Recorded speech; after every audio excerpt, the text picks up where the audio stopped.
Bonjour mon frère, ma soeur. Aujourd'hui, bonjour, bonsoir. Aujourd'hui, j'aimerais partager un petit message avec vous. Comme nous avons l'habitude de faire. Aujourd'hui, je n'ai pas un caméraman, donc c'est normal que vous allez voir que non, la caméra est plus proche. Et aussi aujourd'hui, il y a un peu de bruit à côté parce que tout simplement, je ne suis pas dans une pièce calme. Je suis plutôt sorti dehors. Et comme vous voyez, je suis en pleine nature. Je suis dans la nature. Et l'autre, nous allons d'abord prier. Merci Seigneur Jésus, merci pour le souffle de vie que tu as donné encore à mon frère ou à ma soeur. Pour que Seigneur Jésus, il entende encore ta parole. Nous te disons merci mon Dieu, mon roi. La Bible déclare, l'homme ne vivra pas que seulement du pain, mais de toute parole qui sort de la bouche de Dieu. C'est pour ça que nous te disons merci. Père, parle et ton peuple écoute, et cela c'est dans le nom de Jésus-Christ. Amen. Alors aujourd'hui, j'aimerais te dire quelque chose. J'aimerais continuer la suite de la prière. Si vous vous rappelez, j'avais dit quoi? Le prière bateau. Donc j'avais expliqué que le bateau, c'est un engin ou bien c'est un véhicule qui transporte beaucoup de choses à la fois. Il est capable de transporter une voiture, une bus, il est capable de tout transporter en même temps. Et quand tu pries dans ta prière, tu fais ce genre de prière, c'est-à-dire tu transformes tout dans ta prière. Dieu n'exaucera pas ta prière. Pourquoi? Tout simplement parce que tu ne sais pas ce que tu veux.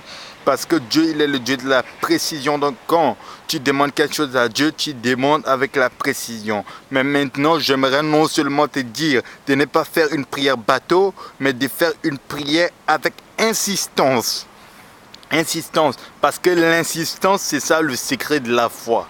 La foi et l'insistance, c'est deux choses qui vont ensemble. Prière et précision, c'est aussi deux choses qui vont ensemble. Donc, la prière, la précision dans la prière, c'est une chose qu'on appelle le réma, c'est-à-dire c'est l'intérieur et le logos qui est extérieur. Ou bien à l'inverse, parce que voilà, c'est ça, le réma et le logos et le réma, c'est deux choses qui vont ensemble, l'intérieur et l'extérieur. Si, par exemple, la précision, c'est le réma, c'est-à-dire le logos, c'est l'insistance. Et aujourd'hui, j'aimerais te dire, quand tu pries, prie avec insistance. Insiste. C'est pour ça que si vous voyez bien dans les prédications précédentes, ma mère spirituelle avait dit quoi? Ma mère spirituelle avait dit, il y en a, ils disent, crie Jésus. Il y a des gens, il y a des serviteurs de Dieu, ils disent, crie Jésus 7 fois, ils crient Jésus, Jésus, Jésus 7 fois. Et le nom de Jésus n'a pas d'effet. Laisse-moi te dire quelque chose. Tu sais pourquoi quand tu pries Jésus 7 fois, quand tu cries Jésus 7 fois, il n'a pas d'effet. Parce que non seulement tu cries, tu ne connais pas la puissance qu'il y a dans ces noms, c'est qu'il y a déjà une chose, c'est qu'il y a déjà précis, c'est qu'il y a déjà capital. Là, maintenant, sinon jamais maintenant, tu n'as pas compris ça et que tu cries Jésus, c'est normal que non, le nom de Jésus n'a pas d'effet.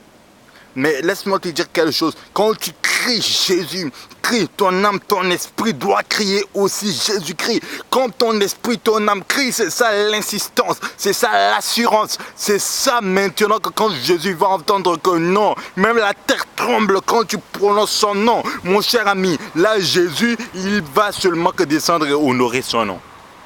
Et c'est ça le secret. Vous parlez à quelqu'un qui aime prier avec insistance.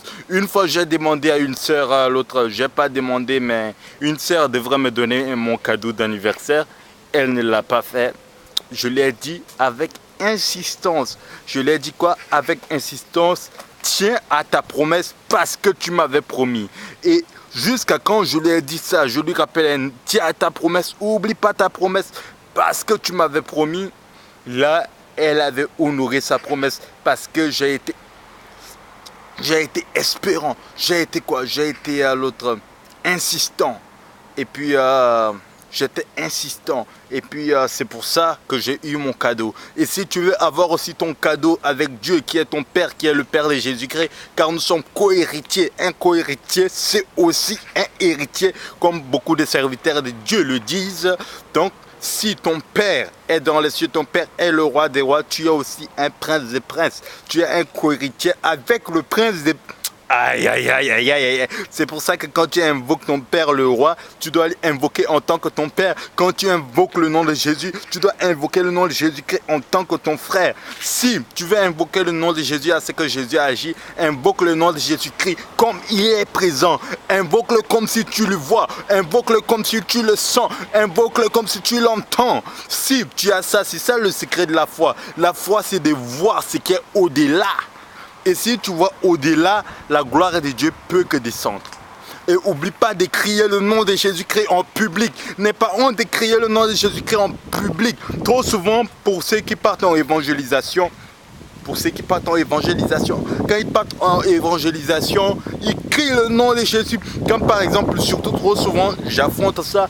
Quand je pars en évangélisation, je prie pour un malade. Boum, 1, 2, 3, le malade il est guéri. Directement sur le champ. Pourquoi? Parce que je crie le nom de Jésus-Christ devant une foule. Si maintenant le malade ne s'élève pas, le malade n'est pas guéri, non, c'est la honte à qui? C'est pas la honte à moi parce que moi j'ai accompli ma part. C'est la honte au nom de Jésus. Donc comme il ne veut pas que son nom, il ne veut pas que les gens lui tapent la honte. Il ne veut pas que non, je lui tape la honte. Il ne veut pas taper la honte. D'abord, le plus important pour lui, à lui-même, il agit. Pourquoi? Tout simplement parce qu'il doit défendre son nom. Il doit défendre son nom. Excusez-moi, vous voyez que la caméra bouge, parce que je n'ai pas le caméraman avec moi. Hein? Donc, que Dieu vous bénisse et à nous revoir très prochainement. N'oubliez pas d'invoquer le nom de Jésus-Christ en public avec assurance, avec précision et aussi le plus important avec insistance. Que Dieu vous bénisse, à nous revoir très prochainement.